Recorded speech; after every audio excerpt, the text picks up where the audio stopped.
Hello guys, नमस्ते, सत श्री अकाल, केंचो, आदाब, राधे राधे। स्वागत है आप सभी का मेरे YouTube channel sports prediction expert UK पे, जहां पे मैं आपका होस्ट और आपका दोस्त उमेद किशन पेश हूं एक और गजब के डिटेल एनालिसिस वीडियो के साथ, जहां हम कवर करने वाले हैं India versus Australia third test match का, जहां की बहुत इंपॉर्टेंट मैच होने वाला है दोनों टीम्स के लिए, क्योंकि सीरीज़ खड़ी है 1-1 की बराबरी पे और डिसाइडर एक तरीके से हो चुके हैं, क्योंकि बाकी 3 मैचेस डिसाइड करेंगे कि WTC का क्या रोड मैप होने वाला है दोनों टीम्स का। तो यहाँ से सारे मैचेस डू और डाई मैचेस होने वाले हैं दोनों टीमों के लिए। और एडिलेड में जो 10 विकेट की जीत मिली है ऑस्ट्रेलिया को, इससे वो बहुत ज़्यादा पम्प्ड अप होंगे। बट पहला टेस्ट इंडिया ने जाके पर्थ में जो हराया था, उसका भी कॉन्फिडेंस टीम इंडिया अभी तक कैरी करते हुए चलेगी। और पिछली बार काबा का घमंड यही तोड़ा था, तो वो तो टीम इंडिया को पक्का से याद होगा, ऋषभ पंत को पक्का से याद होगा। तो क्या कुछ घटने वाला है, चलिए डिटेल में डिस्कस करते हैं in the match prediction team news fantasy tips, grand को स्मॉल की बेस्ट चॉइसेस, सब कुछ कवर करेंगे। और अगर आप फैंटेसी खेलना चाहते हैं तो उसकी भी टीम ज़रूर से लेकर के जाइएगा।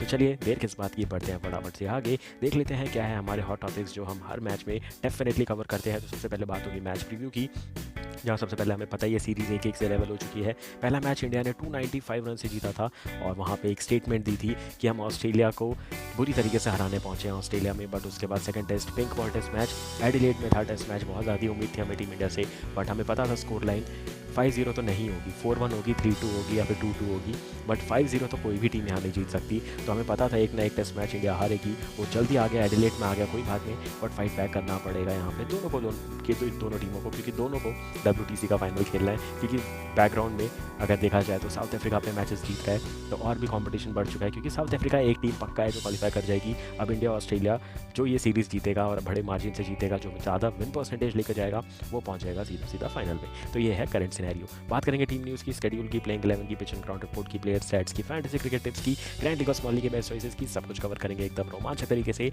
टॉप राइट कॉर्नर पर आपको टेलीग्राम चैनल का लोगो दिख रहा होगा और साथ ही साथ एक सब्सक्राइब का बटन। तो अगर आप चैनल पर नए हैं तो फटाफट से चैनल को सब्सक्राइब कर लीजिए, और अगर पुराने हैं तो वीडियो को फटाफट से लाइक कर दीजिए। बढ़ते हम फटाफट से आगे, देख लेते हैं हमारा नेक्स्ट टॉपिक, जो कि है हमारा पूरा सीरीज़ का स्केड्यूल। तो हमने देखा था पहला टेस्ट मैच 22 से 26 नवंबर खेला गया था, और जो कि इंडिया ने 295 रन से जीता था।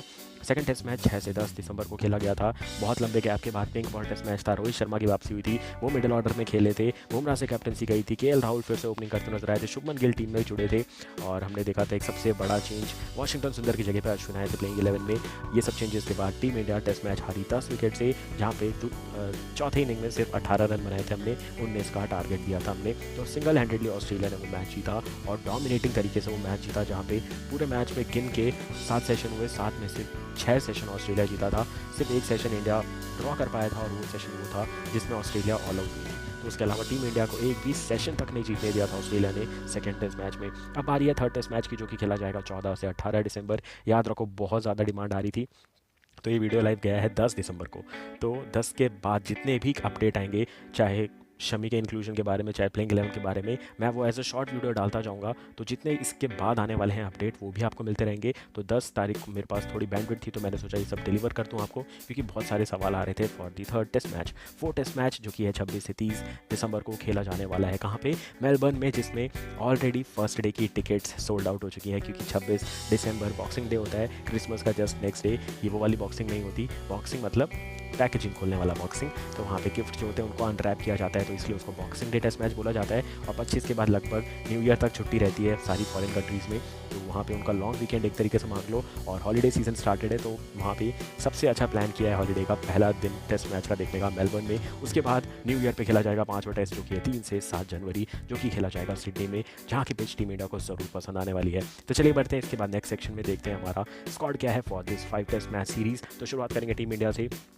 जहाँ पे आपको दिखेंगे रोहित शर्मा, जसप्रीत बुमराह, यशस्वी जायसवाल, अभिमन्यु ईश्वरन, जो कि बहुत टाइम से ट्रैवल कर रहे हैं। अब ये जुड़े रहेंगे स्क्वाड में, बट मौका कब मिलेगा वी नेवर नो। उसके बाद शुभमन गिल, विराट कोहली, KL राहुल, फिर ऋषभ पंत, सरफराज खान, ध्रुव जुरेल, रविचंद्रन अश्विन, रविंद्र जाडेजा, मोहम्मद सिराज, आकाशदीप सिंह, प्रसिद्ध कृष्णा, हर्षित राणा, नीतीश कुमार रेड्डी एंड वाशिंगटन सुंदर। तो ये होने वाला है पूरी तरीके से टीम इंडिया का स्क्वाड। चौथे टेस्ट में और 5वें टेस्ट के लिए शमी ऐड होने वाले हैं, तो ये बात ध्यान रखिएगा। और यहाँ पे आपको ट्रैवलिंग रिजर्व में दिख रहे होंगे, मुकेश थे, नवदीप सैनी थे और खलील अहमद थे। तो इनमें से खलील वापस जा चुके हैं, क्योंकि उनको प्रैक्टिस मैच के दौरान इंजरी हुई थी। और अगर आपको एक दो इन्फॉर्मेशन और दे दूँ, आगे चल के देता हूँ, बोनस टिप है, तो थोड़ा सब्र रखो, आपको बहुत सारी इन्फॉर्मेशन देनी है, जो कि टीम मीटिंग और यहाँ पे प्रैक्टिस सेशन के बाद सुनने में आ रही है। पहले बात कर लेते हैं इंडिया के बाद ऑस्ट्रेलिया के स्क्वाड की। तो पैट कमिंस है, स्कॉट बॉलैंड है, एलेक्स कैरी है, जॉश हेजलवुड अब बाहर हो चुके हैं, ब्यू वेबस्टर आ चुके हैं स्क्वाड में और 2 प्लेयर्स को और ऐड किया गया है, जहाँ सीन एबर्ट है और उनके साथ एक और ब्रेंडन प्लेयर है, उनको ऐड किया गया है। Then Travis Head, Josh Inglis, Usman Khawaja, Marnus Labuschagne, Nathan Lyon, फिर आपको दिखने वाले Mitchell Marsh, Nathan McSweeney, then Steven Smith and Mitchell Starc. तो ये बहुत ज़्यादा कंसिस्टेंट स्क्वाड है। ऑस्ट्रेलिया अपने घर पे खेल रहा है तो वो सोचेगा कि हम 13 प्लेयर भी अनाउंस करेंगे तो भी बहुत है, क्योंकि उन्हें पता है कि ट्रैवल करने में कितना ही टाइम लगेगा। तो जितने प्लेयर कम पड़ेंगे उनके पास ऑलरेडी चांसेस है कि वो कभी भी उन प्लेयरों को ला सकते हैं। तो ये हो गई बात हमारी दोनों टीमों की स्क्वाड की। बढ़ते हैं आगे, देख लेते हैं हमारा नेक्स्ट टॉपिक जो कि है प्लेइंग 11 का टॉपिक, जिसकी सबसे ज़्यादा डिमांड आ रही थी और सबसे ज़्यादा सवाल भी इसी टॉपिक से आ रहे थे। तो अगर मैं बात करूँ प्लेइंग 11 की ऑस्ट्रेलिया की, तो यहाँ ज़्यादा चेंजेस नहीं होंगे। तो पहले मैं इसकी बात कर लेता हूँ। तो नेथन मैक्सक्विनी ओपनिंग करेंगे उस्मान ख्वाजा के साथ, बट एक चीज़ टीम इंडिया को बच के रहना पड़ेगा। दोनों ओपनर्स सेकंड टेस्ट मैच में बहुत सॉलिड लगे थे, तो दोनों में से एक बहुत बुरी तरीके से तंग करने वाला है थर्ड टेस्ट मैच में। मुझे लग रहा है ख्वाजा तंग करेंगे, क्योंकि ख्वाजा का जो एवरेज है वो ब्रिस्बेन में बहुत ही तगड़ा है। तो ख्वाजा से बच के रहना पड़ेगा, क्योंकि यहाँ पे ख्वाजा और डेविड वार्नर की ओपनिंग जोड़ी बहुत तंग कर चुकी है हमें ऑलरेडी पिछले दौरों में। उसके बाद आपको दिखेंगे मानस लाबुशेन, स्टीव स्मिथ, इन दोनों में से भी कोई एक ही चलेगा। लाबुशेन 50 बना के आ रहे हैं, उनका कॉन्फिडेंस हाई है, बट स्टीव स्मिथ को हल्के में मत लेना। उनका लेग साइड का गेम आपने बंद ज़रूर कर दिया है, बट वही प्लेयर बड़ा होता है जो अपनी गलतियों को सुधारे और जल्दी से जल्दी विद इन अ सीरीज़ अपने चेंजेस करके और अपने नए स्टांस के साथ, नए माइंडसेट के साथ उतर जाए। देन आपको देखेंगे Mitchell Marsh, Travis Head, Alex Carey, Pat Cummins, Mitchell Starc, Nathan Lyon and Scott Boland. तो ये देखने वाला है आपको गजब का प्लेइंग 11 फॉर ऑस्ट्रेलिया। बात करेंगे टीम इंडिया की, तो यहाँ बहुत सारे सवाल थे, जहाँ पहला सवाल था ओपनिंग कौन करेगा। तो इस टेस्ट मैच के लिए अभी से एक हेडलाइन बता के दे रहा हूँ, रोहित शर्मा ओपनिंग करने वाले हैं यशस्वी जायसवाल के साथ। 3 नंबर पे आ सकते हैं केएल राहुल, फिर 4 पे हो जाएंगे शुभमन गिल, फिर 5 पे हो जाएंगे विराट कोहली। ये मुझे थोड़ा स्टेटमेंट सुनने को मिल रहा है कि रोहित शर्मा वापसी करने वाले हैं टॉप ऑर्डर में, और ये क्यों बोला गया है, क्योंकि प्लेइंग 11 में स्टेबिलिटी लाने के लिए। तो ये इंटरनल डिस्कशन चल रहे थे कि टीम में प्लेइंग 11 में स्टेबिलिटी नहीं आ रही है।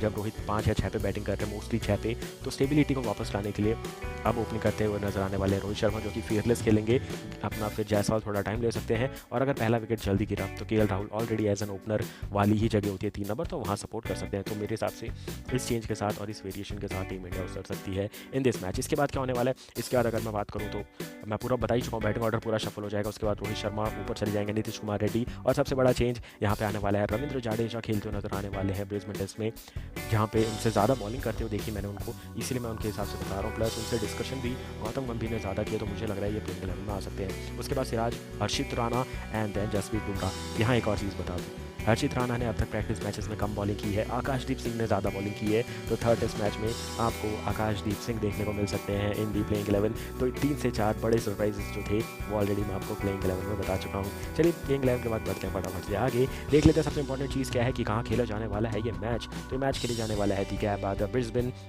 जो कि बहुत ज़्यादा आइकॉनिक मैदान है। ऑस्ट्रेलिया यहाँ पे भी मैच बहुत जीता है, बट यहाँ पे हारा भी उतना ही, और टीम इंडिया ने तो बहुत बार हरा है, और टीम इंडिया को ये अब तो लगता है अपने देश की पिच है गैबा की। तो यहाँ का अगर पिच की बात करूँ तो बाउंस बहुत अच्छा है, बहुत तगड़ा बाउंस है, बट यहाँ पे एक चीज़ का दिक्कत होता है, क्रैक बहुत जल्दी खुलते हैं। दूसरे दिन लगेगा आपको, चौथे दिन की पिच है, तो जो भी फास्ट बॉलर होता है वो रनअप के बाद पिच पे ही भागता है, तो वहाँ पे गैप्स जल्दी बनते हैं। तो यहाँ टॉस बहुत क्रूशल हो जाता है, क्योंकि जो फुटमार्क है वो बहुत बड़े हो जाते हैं, और फिर चौथे पारी में नेथन लायन बहुत तंग करते हैं यहाँ पे। तो फोर्थ इनिंग का जो स्पिनर होगा वो तंग करने वाला है, तो फुटमार्क से पहले बैटिंग कर लो, या फिर जब फुटमार्क कम है तब बैटिंग करना सूटेबल होता है इस पिच पे।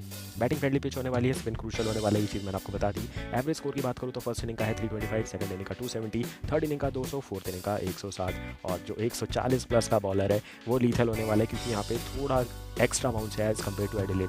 तो हमने देखा था पर्थ पे बाउंस ज़्यादा था, एडिलेड में बाउंस कम हो गया था। अब फिर से एक लंबा ऊंचा बाउंस देखने को मिलने वाला है यहाँ पे ब्रिस्बेन के वेन्यू पे। इसके बाद मेलबर्न और सिडनी में भी एक बहुत अच्छा बाउंसी ट्रैक मिलने वाला है। तो होगी बात पिच एंड ग्राउंड रिपोर्ट की, डायमेंशन वाइज ग्राउंड अच्छा है, तो यहाँ पे बॉल मरेगी नहीं भाई, चौका भागेगी तेज़ी से। हमने देखा था एडिलेड में पिंक बॉल थी तो वो थोड़ा भागी भी थी, बट पर्थ में तो बॉल मरते मरते बाउंड्री पे जाती थी, बट यहाँ पे तेज़ आउटफील्ड है तो यहाँ बॉल तेज़ी से बाउंड्री की ओर जाती हुई नजर आएगी। तो ये होगी बात पिच एंड ग्राउंड रिपोर्ट की। बढ़ते हैं आगे, देख लेते हैं फर्स्ट टेस्ट मैच की मैच समरी। तो टीम इंडिया ने पहले बैटिंग करते हुए फर्स्ट इनिंग में बनाए थे सिर्फ 150 रन। हमें लगा था टेस्ट मैच के पहले दिन ही हम बैकफुट पे आ गए, बट बुमराह ने बोला just wait for a inning. वहाँ पे 104 पे ऑल आउट किया हमने ऑस्ट्रेलिया को, जहाँ पे 5 विकेट लिए थे बुमराह ने, 3 विकेट लिए थे हर्षित राणा ने। और अगर आप देखें तो पहली 2 पारी में किसी की हाफ सेंचुरी नहीं आई थी, और उसके बाद तीसरी पारी में जब इंडिया उतरी तो इंडिया ने कर दिया कमाल, जैसे कि आप यहाँ पे देख सकते हैं। टीम इंडिया ने बना दिया 487, जहाँ जायसवाल ने जड़ी 161 की पारी, किंग कोहली ने एक शानदार शतक जड़ा, जहाँ पे नीतीश कुमार रेड्डी ने भी बहुत अच्छा सपोर्ट किया विराट को, और साथ ही साथ यहाँ पे आपको केएल राहुल का परफॉर्मेंस नहीं दिख रहा है, उनने भी 70s की पारी खेली थी जो कि बहुत तगड़ी पारी थी। और उसके बाद जब टीम इंडिया ने टोटल दिया वो 550 प्लस का जो टोटल था जो चेज़ करना था ऑस्ट्रेलिया को, वो आधे टाइम में ही बाहर हो चुके थे इस मैच में, जहाँ फील्डिंग करवा करवा के हमने उनको थका दिया था। उसके बाद होना क्या था, जल्दी ऑल आउट आना ही था। तो 238 पे ऑल आउट हुई ऑस्ट्रेलिया की टीम, जहाँ पे ट्रेविस हेड ने हमें पहली टेस्ट में तंग कर दिया था। 89 बनाए थे, 47 बनाए थे मिचेल मार्श ने, 3-3 विकेट लिए थे सिराज और बुमराह ने, और टीम इंडिया ने जीता था पहला टेस्ट मैच बाय 295 रन। और सीरीज़ में एक बहुत इंपॉर्टेंट लीड ली थी, जो कि मेंटली बहुत ज़रूरी थी। 1-0 की लीड हमारे लिए, जो कि हमने पर्थ टेस्ट मैच में ली थी। उसके बाद 10 दिन का गैप होता है, रोहित शर्मा ट्रैवल करके आते हैं इंडिया से ऑस्ट्रेलिया, फिर बुमराह से कैप्टनसी जाती है, फिर प्लेइंग 11 में चेंज होता है। वाशिंगटन सुंदर की जगह पर डिसाइड किया जाता है अश्विन को खिलाना है। फिर बैटिंग ऑर्डर में कोई छेड़खानी नहीं की जाती है, रोहित शर्मा 6 नंबर पर खेलते हैं। उसी के साथ शुरू होता है pink ball test match. Team India की लकीली पहली बैटिंग आई थी। मैं तो ये सोच रहा हूँ अगर टीम इंडिया की सेकंड बैटिंग आती तो ये टेस्ट मैच कहाँ जाता, क्योंकि टॉस जीतना बहुत ज़रूरी था। हमने 50% काम कर लिया था, बाकी 50% काम हमारे फेवर में हो जाता तो और भी मज़ा आ जाता इस सीरीज़ में। तो पहले बैटिंग करते हुए टीम इंडिया ने 180 रन बनाए, जो कि फिर से बहुत कम थे पहली पारी के हिसाब से। रेड्डी ने 42 बनाए थे, 37 बनाए थे। केएल राहुल ने 6 विकेट का हॉल लिया था मिचेल स्टार्क ने, जिनको पिंक बॉल आते ही पता नहीं कहाँ से इतना जलवा जाता है उनके हाथ में। देन उसके बाद ऑस्ट्रेलिया ने जो बैटिंग की 337 बना दिए, जहाँ ट्रेविस हेड 140, फिर सिराज और उनकी कंट्रोवर्सी, जहाँ उनने बोला मैंने बोला वेल बोल्ड, बट उनने क्या बोला था हम सभी को पता है। तो वो न्यूज़ में भी गलत छपा, प्रेस कॉन्फ्रेंस में गलत छपा, फिर दोनों की 20% मैच फीस काट दी गई। उसके बाद क्या हुआ, 64 मानस लाबुशेन ने भी बनाए। विकेट में 4-4 विकेट मिले सिराज और बुमराह को, अश्विन को 1 विकेट और नीतीश कुमार रेड्डी को मिली थी 1-1 सफलता। टीम इंडिया इसी टाइम तक बहुत ज़्यादा बैकफुट पे आ गई थी इस मैच में। टीम इंडिया ने बहुत ज़ोरों शोरों से कोशिश की कि हम पहले उस लीड को उतारे, फिर टारगेट दे। हम सिर्फ 175 बना पाए और ऑल आउट हो गए। फिर से रेड्डी ने 42 बनाए, शुभमन गिल ने 31 बनाए। 5 विकेट का हॉल इस बार पैट कमिंस लेकर के गए, जिनको उनकी मीडिया ने बहुत ज़्यादा ट्रोल किया था कि अपनी पेस बचा के रख रहे हैं, किस दिन के लिए पेस बचा के रख रहे हैं, बहुत कुछ ज़्यादा बोला था उनको। बट उन्होंने फाइट बैक दिखाया, 5 विकेट का हॉल लिया और सबकी बोलती बंद कर दी, और टीम इंडिया को ऐसे स्कोर आउट किया जहाँ से सिर्फ इंडिया के पास 18 रन की लीड थी, और उसको क्या कर सकते थे, कुछ कर नहीं सकते थे। 15-20 मिनट में वो रन बनने थे। ख्वाजा ने 9 रन बनाए, नेथन मैक्सवेनी ने 10 रन बनाए। 19 पे ऑल आउट गई टीम इंडिया, मतलब विदाउट अ विकेट गई ऑस्ट्रेलिया की टीम, 10 विकेट से जीत लिया सेकंड टेस्ट मैच और सीरीज़ को कर दिया 1-1 से लेवल। अब पूरी निगाहें हैं थर्ड टेस्ट मैच में, जिसके बारे में मैं आपको कंप्लीट बता चुका हूँ। सबसे इंपॉर्टेंट चीज़ याद रखना, रोहित शर्मा ओपनिंग करने वाले, केएल राहुल 3 नंबर पे आने वाले, फिर सबका बैटिंग ऑर्डर 1 नंबर गिरने वाला है, और यहाँ पे रविंद्र जाडेजा की जगह बनेगी इन प्लेस ऑफ अश्विन, और वाशिंगटन सुंदर भी आ सकते हैं। तो मतलब अश्विन तो पक्का नहीं खेल रहा ब्रिस्बेन टेस्ट, ये बात लिख के ले लो। और हर्षित राणा से ज़्यादा बॉलिंग आकाशदीप करते हुए नजर आ रहे हैं, और आकाशदीप का प्लेइंग 11 में डिस्कशन भी बहुत हो रहा है, मतलब रोहित भी उनसे बात कर रहे हैं, गंभीर भी उनसे बात कर रहे हैं, तो ये भी चेंज होने वाला है। और ऑस्ट्रेलिया यहाँ पे थोड़ा मेंटली स्ट्रॉन्ग होने के लिए अपनी बैटिंग ऑर्डर बढ़ा सकता है, बट निकालेंगे भी किसको। बॉलैंड ने अच्छी बॉलिंग कर ली है, मिचेल मार्श बॉलिंग में कंट्रीब्यूशन नहीं दे पा रहे, बट बैट से दे रहे हैं, तो हो सकता है वो ब्यू वेबस्टर को ले आए। तो ये कुछ चेंजेस हैं जिसके ऊपर तवज्जो दे सकती है ऑस्ट्रेलिया की टीम, बट जीत के आए तो वो भी ज़्यादा चेंजेस के लिए नहीं जाने वाले हैं। तो ये भी बात दोनों टीमों की और दोनों टेस्ट मैचेस की। थर्ड टेस्ट मैच के लिए बेस्ट प्लेइंग 11 क्या रहेगी, जिसके साथ हम ग्रैंड लीग खेलने उतर सकते हैं। बस ये ग्रैंड लीग के पर्सपेक्टिव से मत देखो, ये उस पर्सपेक्टिव से देखो कि कौन प्लेयर चलने वाला है। इस पर्सपेक्टिव से आप देखेंगे तो आपको काफ़ी कुछ समझ आ जाएगा। तो बात करेंगे ग्रैंड लीग की टीम से, तो विकेट कीपर में मैंने यहाँ पे रखा है ऋषभ पंत को, बल्लेबाजी में रखा है विराट को, जिनको ब्रिस्बेन का गुस्सा एडिलेड का गुस्सा ब्रिस्बेन में निकालना है। उसके बाद ट्रेविस हेड, मानस लाबुशेन, फिर आपको दिखेंगे यशस्वी जायसवाल, जो कि पहले टेस्ट मैच के बाद फॉर्म से जूझते हुए नजर आए। फिर मिचेल मार्श, नेथन, आपको फिर दिखेंगे नीतीश कुमार रेड्डी। बॉलिंग में दिखेंगे Mitchell Marsh, Pat Cummins, Jasprit Bumrah and Mohammed Siraj. यहाँ पे डीएसपी साहब को मैंने रखा है टीम में। कैप्टन की 3 चॉइस रहेंगे, Virat, Travis head and Nitish Kumar Reddy. Vice captain की 2 इंटरेस्टिंग चॉइस रहेंगे, ऋषभ पंत, और नीचे आपको पैट कमिंस दिख रहे होंगे, क्योंकि एक बार उन्होंने 5 विकेट का हॉल ले लिया तो वो रुकते नहीं है, 2-3 विकेट हर इनिंग में लेते जाएंगे यहाँ से। और इनको देखेंगे आप, इनका बॉलिंग फॉर्म आता है तो इनका बैटिंग फॉर्म भी आता है। और आप यहाँ से देखेंगे तो इंडिया को टेल एंडर्स को आउट करने में और दिक्कत होने वाली है ऑस्ट्रेलिया से, क्योंकि पैट कमिंस का कॉन्फिडेंस जब बैटिंग में आता है तो वो 30-40 से कम रन नहीं बनाते। और नीचे हमने देखा स्टार्क भी रन बनाते हैं, बोलैंड भी बैटिंग कर लेते हैं, अभी हमने उनको देखा नहीं है ज़्यादा बैटिंग करते हुए, बट अब लोअर मिडिल ऑर्डर का कंट्रीब्यूशन बहुत ज़्यादा हो रहा है ऑस्ट्रेलिया का, और वही हार का कारण बन सकता है आने वाले मैच के लिए। बात करेंगे स्मॉल लीग की टीम की, तो यहाँ पे मैंने विकेट कीपर में केएल राहुल को रखा है, पंत को नहीं रखा है। देन आप देखेंगे तो बैटिंग में आपको दिखेंगे Rohit Sharma, Steve Smith, Usman Khawaja and Shubman Gill. Allrounders में दिखेंगे Mitchell Marsh and Nitish Kumar Reddy. यहाँ पे अगर बी वेबस्टर खेलते हो तो आप उनको टीम में ले सकते हैं, या फिर सी नेबर्ट खेले तो उनको ले सकते हैं। एंड देन बॉलिंग करेंगे Mitchell Marsh, then Jasprit Bumrah, Scott Boland and Harshit Rana. Akashdeep Singh खेलेंगे, उनको प्लेइंग 11 में लाऊंगा। जाडेजा खेलेंगे तो वो प्लेइंग 11 में आएंगे। और यहाँ पे अगर आप कैप्टन की सबसे इंटरेस्टिंग 3 चॉइसेस देखेंगे तो स्टीव स्मिथ जो कि खतरा हो सकते हैं, उस्मान ख्वाजा जो खतरा हो सकते हैं, और गिल जो कि दोनों पारियों में पिछले टेस्ट मैच में काफ़ी ज़्यादा पॉजिटिव नजर आए थे। वाइस कैप्टन उनकी दो चॉइस यहाँ पे जसप्रीत बुमराह एंड केएल राहुल। याद रखना ऑस्ट्रेलिया की तरफ से मैं 2-3 ऐसे खूंखार प्लेयरों के नाम देता हूँ जो 2 टेस्ट मैच में अच्छे दिखे हैं, बट उनने अभी तक कन्वर्ट नहीं किया बड़े स्कोर में। पहले है नेथन मैक्समूनी, दूसरे उस्मान ख्वाजा, तीसरे स्टीव स्मिथ। इन तीनों को बिल्कुल भी हल्के में मत लेना इस टेस्ट मैच में, और आने वाले टेस्ट मैच में ये पलटवार कर देंगे ना तो इनका भी विकेट लेना उतना ही मुश्किल हो जाएगा जितना मुश्किल हुआ था हमें ट्रेविस हेड का विकेट लेने में। तो इनसे भी बच के रहना पड़ेगा टीम इंडिया को। तो कैसा लगा डिटेल एनालिसिस वीडियो को लाइक और शेयर करके जरूर बताइएगा। चैनल को सब्सक्राइब करके बेल नोटिफिकेशन जरूर से प्रेस कीजिएगा।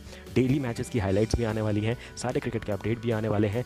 10 तारीख को ये वीडियो लाइव जा चुका है, तो 11, 12, 13 और मैच से पहले 14 तारीख से पहले भी कोई अगर अपडेट आता है टेस्ट मैच के रिलेटेड तो वो एज अ शॉर्ट वीडियो मैं ज़रूर से अपलोड करूँगा। तो वीडियो को लाइक कीजिएगा, चैनल को सब्सक्राइब कर लीजिएगा ताकि आपको ये सारे अपडेट टाइमली मिलते रहे और नोटिफिकेशन आते रहे। तो मिलूंगा बहुत जल्द, तब तक के लिए thank you for watching this video guys. Have a great match ahead and take care.